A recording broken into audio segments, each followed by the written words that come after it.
Welcome to another meeting of TVholics Anonymous.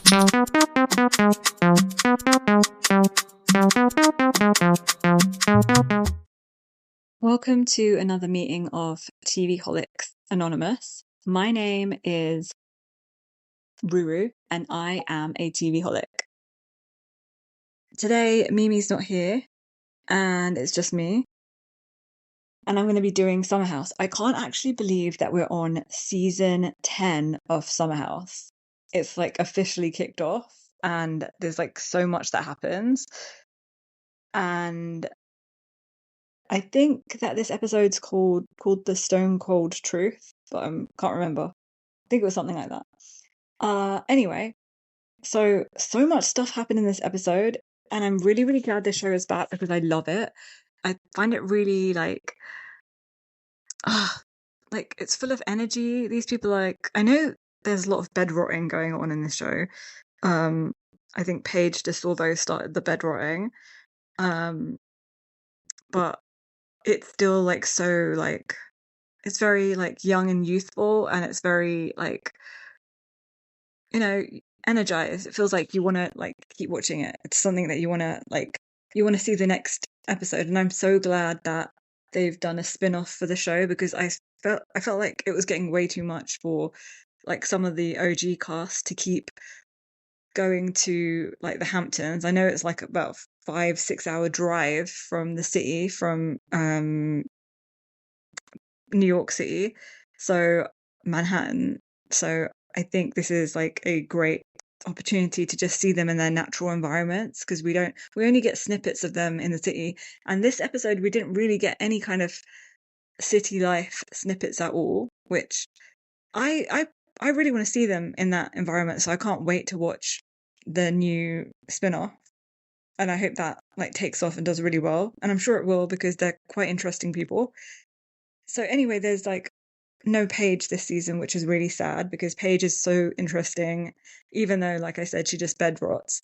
But it's kind of sad, and I know they keep bringing it up. Like a few of the cast members brought up, like obviously Sierra and Amanda brought it up, and they're closer than ever now because there's no Paige.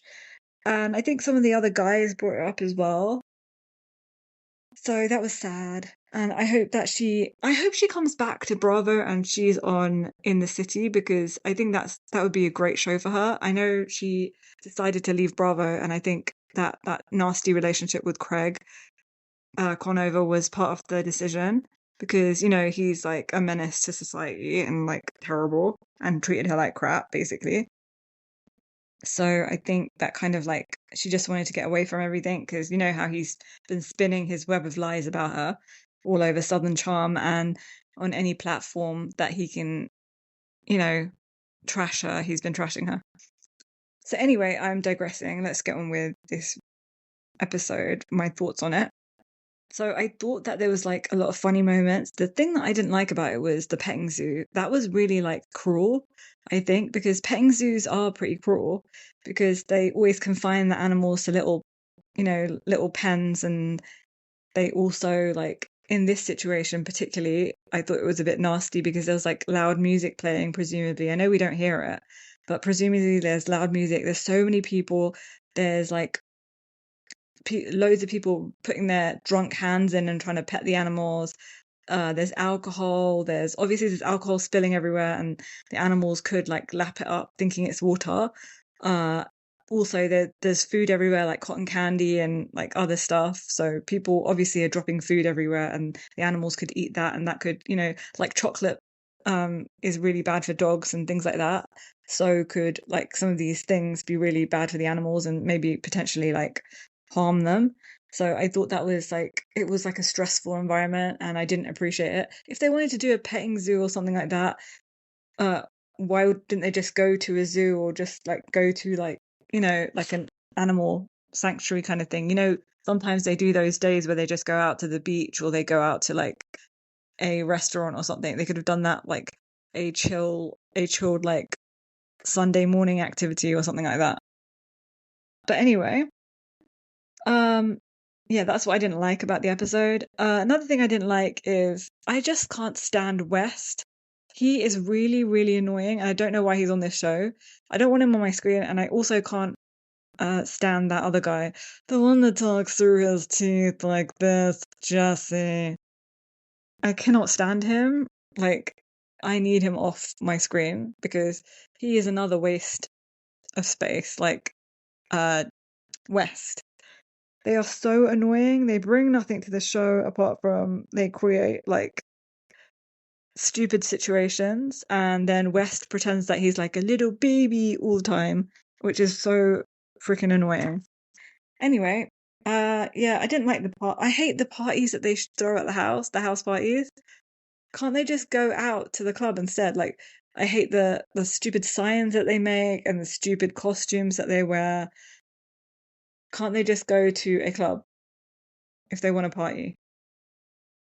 It's just really annoying. And then who's going to clean all that crap up? Like, it's like there's always a mess in the house. I wonder what the homeowners think. They probably love it. Like, Bravo's probably giving them like constant, uh, income because they've been hiring the same house for like quite a few years now. I know in the beginning of Summer House they had like different houses they rented out, but this has been a staple, this house, for like quite a few years now. Also, I don't think that. Yeah, I think maybe they also get income from a lot of other people trying to rent out the summer house, like at different other times of the year. Not obviously in the summer, but like in winter, because it's a famous house now. So yeah, must be doing great on Airbnb or wherever it's listed.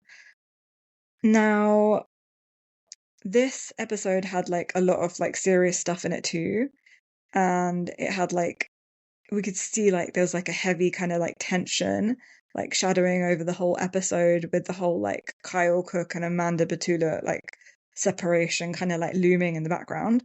And on screen there was like you can see like the cracks widening in their like relationship, and Kyle was being a giant asshole to Amanda, and Amanda was just being really bitchy back to him. But he was just like making comments about like I thought that comment was really like crass and like gross, like how he goes, oh, something about to Amanda when she was like looking at the chickens or like cocks. He was like, oh, you should something about learning how to handle a cock or something like that. Basically saying that they're not having any sex currently in their relationship, not indicating, but yeah, just kind of like alluding to the fact that they're not. So I don't know what's wrong with Kyle. He's just always like so irritating, and I can't understand why he's like decided to like transition into this like stupid DJ career at like 45, I believe he is. Where does he think this is going to go? Like, obviously he's doing well, but if he's not on the show anymore, and if he does like something to annoy the public, like no one's gonna like support him and go to his gigs, or he's not gonna be, he's gonna find it hard to find gigs to play. And I think it's gross that he keeps going out with like going out at night when he knows that his wife wants him to stay at home. I think another problem in their relationship is that he is a extrovert and Amanda seems like much more of an introvert. And that means that they're definitely, not compatible. And I feel like Amanda always knew it. And she's always like, she talked about the internet in this episode, saying that the internet's always trying to get her to break up with Kyle and leave Kyle.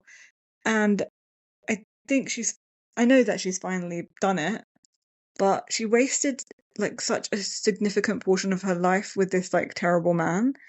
And all he does, like, he's always starting fights with everyone every season, and he's had fights with Carl, and I think this season he's going to have another big blow up with Carl, and he's had fights with Lindsay, numerous fights, and he's always playing the victim. Like in this situation with Amanda, he's like acting like he's the victim, and he's been victimized by Amanda. It's so gross. I just think he has like I don't think it's like, I know the new cast members, I forgot the name, Bailey, and there's another Bailey which is so confusing because last season they had a Bailey that came on with that other girl. I forgot her name already, the one that was with Jesse Solomon. Lexi, yeah, the one that came on with Lexi. And there's another Bailey again, so this is going to be confusing. So yeah, I know one of those, the Bailey or the other girl, said that talking about their dad had a midlife crisis, but I don't think he's having a midlife crisis. I think this is just how Kyle is. Every season he's got something, like he's always having like an episode about something, and like his latest fascination is the DJ thing. And I think he did just do it to spite Amanda because Amanda hates him going out and this is his newfound passion. I don't know what's going on with Loverboy because, yeah, they are drinking it on the show this season, but I thought every season he's like so stressed and they're always on the brink of like losing everything in Loverboy and they're always like bleeding money. Like last season, he was so stressed because they were bleeding money, and then he had that bust up with Craig about the whole situation. But I think he's just very like given up. I think basically he's just given up on the whole Loverboy situation, and I think they're just gonna probably sell it off or something. I think maybe they have or something, or maybe someone else is managing it. I don't know, but there's no way that like it's doing well with him basically on his like DJ journey, like his new career path. So I don't know what's going on there. Also, I remember that Amanda's parents invested a significant amount in this venture, the Loverboy venture. So I don't know what happens with that. And I can't remember if she had a prenup or not, and or like if it's gonna get like nasty with like the money situation, if there is any money at the end of the day with Loverboy. But it's interesting that Trop Hop and Loverboy both have failed. I think it's really hard to independently launch a drinks brand, even though they've got like a giant platform like Bravo to promote it. I think the drinks industry is like owned by just a couple of people, really, and most of the drinks brands are under like either one label or another. Like, so it's very like difficult to compete with such giant like corporations. So I think that's where they went wrong. They thought they could do it, but obviously it's like a mountain to climb. I think they did pretty well, both Trop Hop and what's Kyle's thing, Loverboy.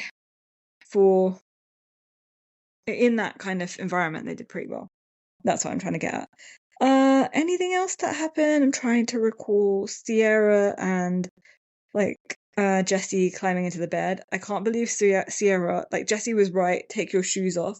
Those shoes have probably been walking in public toilets and you put it on the bed. You put your shoes on the bed.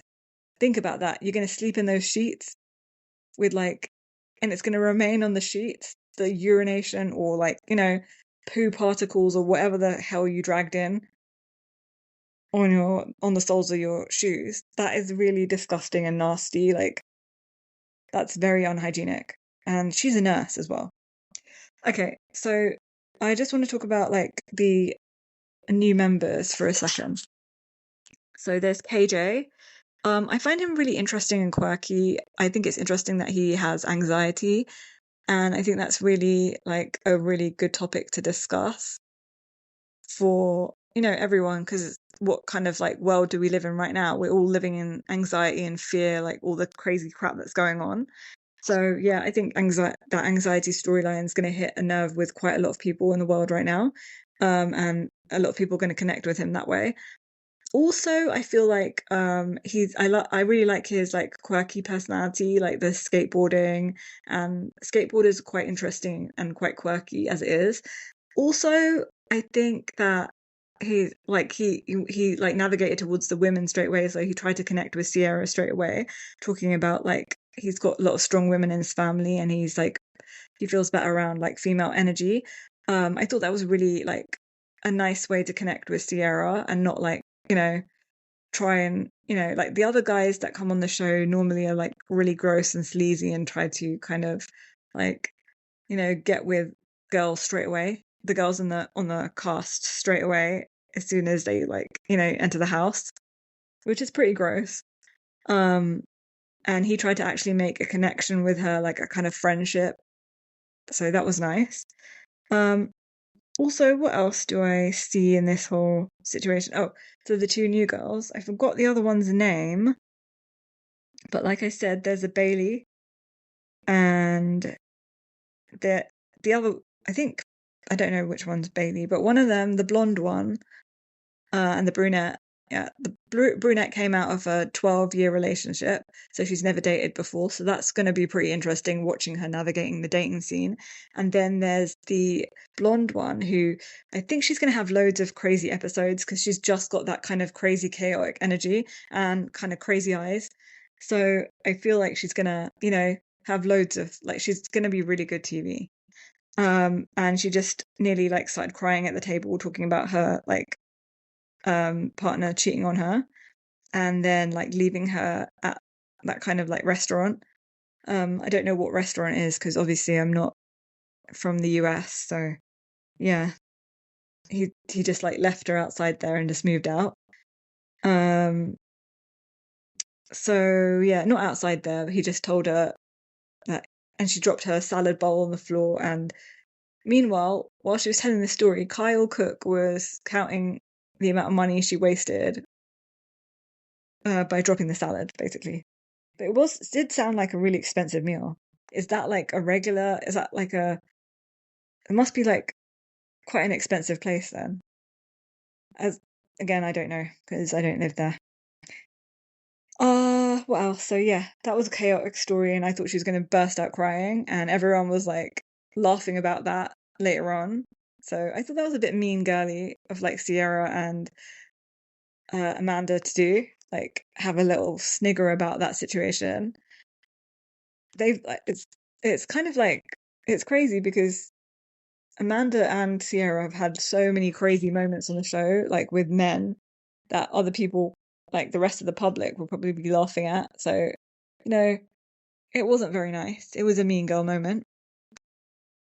What else happened? There was no Lindsay, so I think it was really cute that they FaceTimed Lindsay and she was like with her baby and they missed her. And hopefully they have like a close relationship now. And I really like the girls when they're like all together and they come together and have like some girl power, like, scenes and episodes. And, because the guys like Kyle Cooke is always trying to, poison the cast against Lindsay. I thought it was cute that they called her Mother Hubbard and they FaceTimed her and hopefully that stays. And I thought it was very interesting how they let Amanda break the fourth wall, fourth wall, isn't it?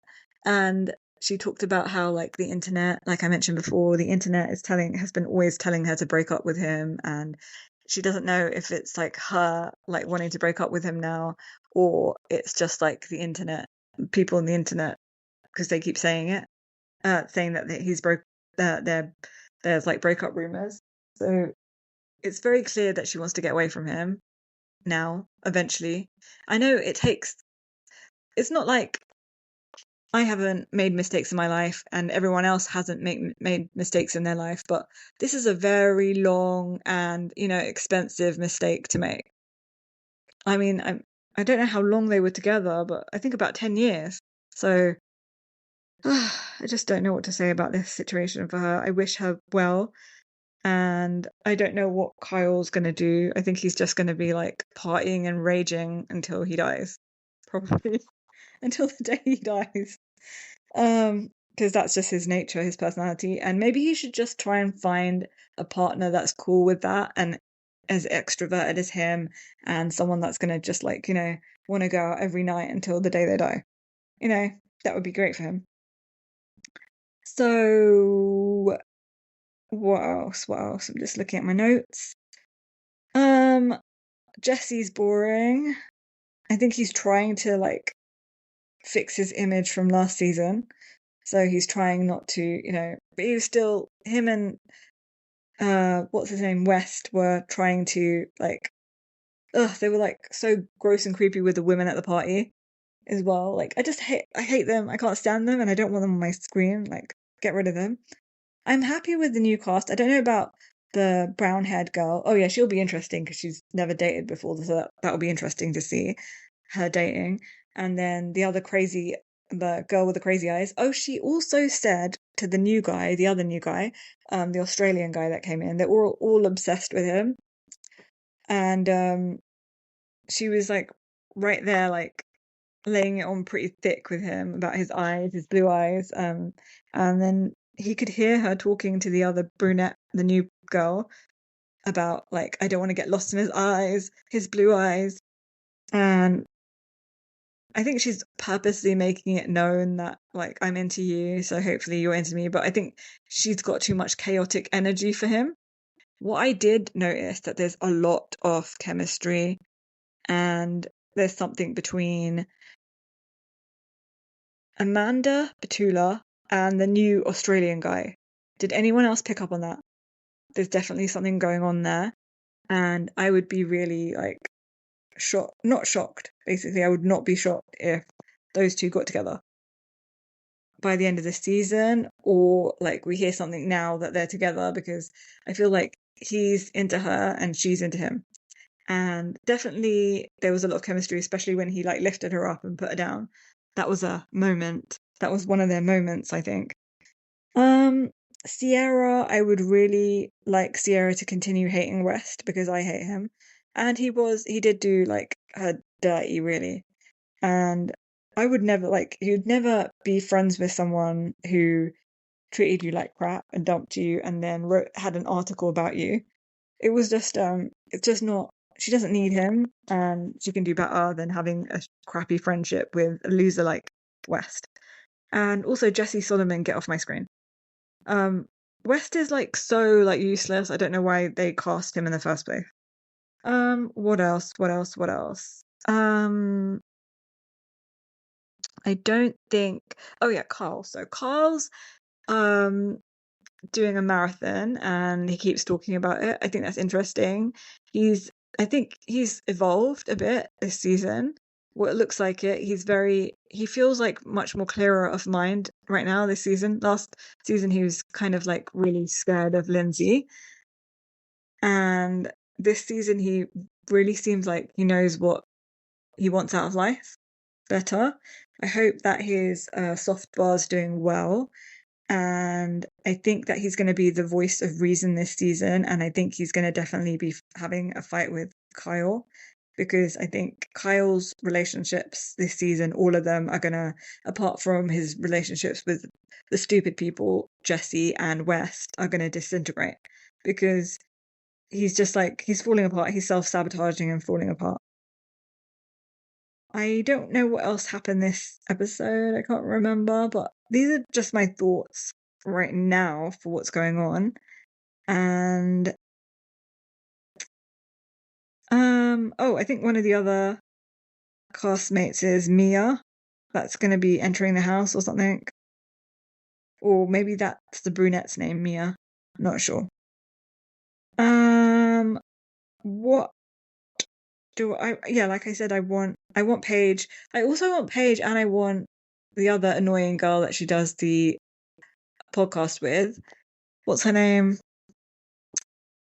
Yeah, I can't stand her, but I'd want like them to pop into the new In the City show on Bravo.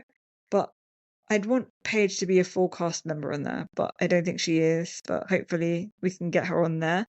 Let's peer pressure her to get back on Bravo.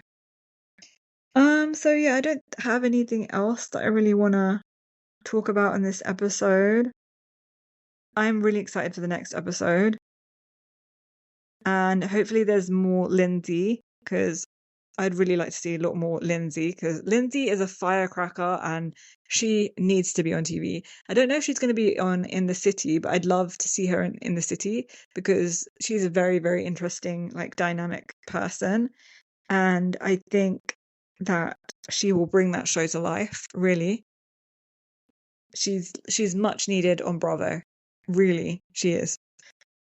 Okay, so that's the pod. Don't forget that we are going to be continuing doing Singles Inferno on Netflix recaps. I'll be doing that with Mimi. And please give us 5 stars because we really need the ratings, because ratings help people to want to listen to the podcast. We're on YouTube as well. We're on other platforms. We're not really doing much on other platforms, as in, Instagram and Twitter and all that, and Blue Sky. But, give us a follow on there, and hopefully we should be posting on there pretty soon. And we will talk to you soon. Bye.